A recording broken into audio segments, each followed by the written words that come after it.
लोकसभा में पास होने के बाद वक्फ संशोधन विधेयक 2025 को राज्यसभा में पेश किया गया है। केंद्रीय अल्पसंख्यक कार्य मंत्री किरेन रिजिजू ने बिल को संसद में पेश किया। दरअसल करीब 12 घंटे लंबी बहस और तीखी नोकझोंक के बाद वक्फ संशोधन विधेयक 2025 को कल देर रात लोकसभा में पास किया गया। इस विधेयक के पक्ष में 288 वोट पड़े, जबकि विपक्ष में 232 सांसदों ने मतदान किया। ये विधेयक वक्फ संपत्तियों के प्रशासन और प्रबंधन को बेहतर करने के मकसद से लाया गया।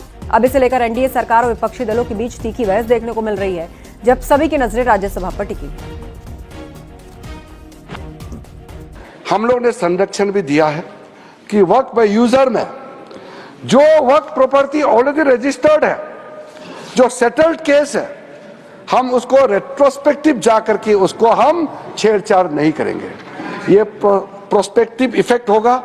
हाँ, अगर कोई डिस्प्यूटेड है, कोर्ट में पेंडिंग है, बातचीत चल रहा है, डिस्प्यूटेड है, तो जाहिर सी बात है सर कि कोर्ट का अधिकार को तो हम यहां खत्म नहीं कर सकता है।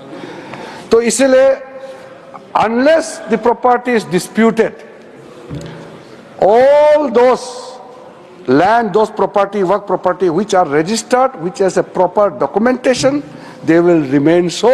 और इसका अधिकार राज्य सरकारों का है। Land is a state subject, तो भारत सरकार, केंद्र सरकार तो कुछ कर नहीं सकता है, वो राज्य सरकार को ही अथॉरिटी दिया है। वक्फ संशोधन बिल पर राज्यसभा में चर्चा जारी है और इस बिल पर चर्चा से पहले राज्यसभा में उस वक्त हंगामा हुआ जब मल्लिकार्जुन खड़गे ने लोकसभा में अनुराग ठाकुर के बयान को उठाया। खड़गे ने कहा, मुझ पर लगे सभी आरोप गलत, मुझ पर लगे आरोप अनुराग ठाकुर साबित करें। कल लोकसभा में अनुराग ठाकुर ने खड़गे पर सवाल उठाए थे, आरोप लगाए थे, जिसके बाद में संसद के रिकॉर्ड से उसे हटा दिया गया है। Yesterday, completely false and baseless charges were hurled at me in the Lok Sabha by Shri Anurag Thakur. When he was challenged by my colleagues, he was compelled to withdraw his defamatory remarks. But the damage has been done.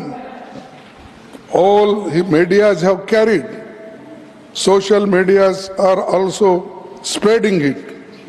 His statements damaging my image and reputation had already been picked up the social and other medias.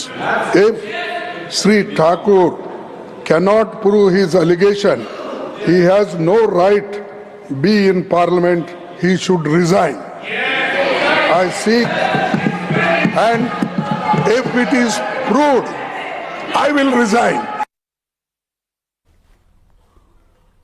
इससे पहले लोकसभा में चीन के मुद्दे पर राहुल गांधी ने सरकार पर हमला बोला। राहुल ने कहा कि चीन की कब्जाई जमीन वापस मिलनी चाहिए। राहुल ने सवाल पूछा कि भारत की जमीन पर चीन का कब्जा क्यों है। राहुल गांधी के सवाल का अनुराग ठाकुर ने जवाब दिया और कहा, कुछ लोग चीन के साथ मिलकर झूठे आरोप लगा रहे हैं, कोई भी 1 इंच जमीन नहीं हथिया पाया। Speaker sir, it's a known fact that China is sitting on 4,000 square kilometers of our territory. I was shocked some time back to see that our foreign secretary was cutting a cake with the Chinese ambassador.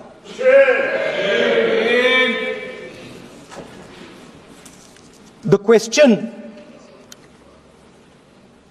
is, what exactly is happening to this territory? 4000 kilometre हैं, 4000 kilometre China ने ले लिए हैं और हमारे foreign secretary उनके ambassador के साथ केक काट रहे हैं।